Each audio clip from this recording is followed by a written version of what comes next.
हल्ली प्रेक्षक ऐतिहासिक चित्रपट खूपच आवडीने पाहतात। पावनखिंड, सुभेदार यासारखे अनेक ऐतिहासिक चित्रपट खूप चालले, तर आता लवकरच वीर मोरारबाजी हा चित्रपट प्रेक्षकांच्या भेटीला येणार आहे।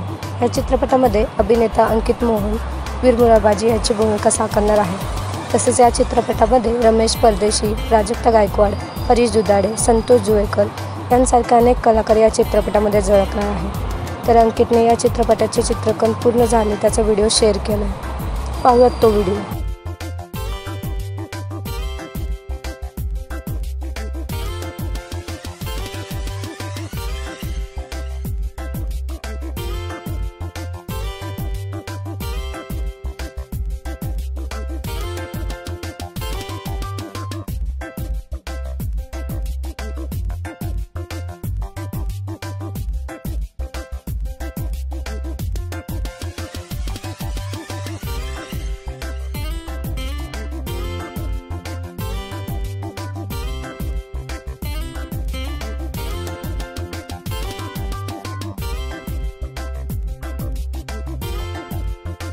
तर तुम्हाला वीर मोरारबाजी हा चित्रपट पाहायला आवडेल का हे आम्हाला कमेंटमध्ये नक्की सांगा। धन्यवाद।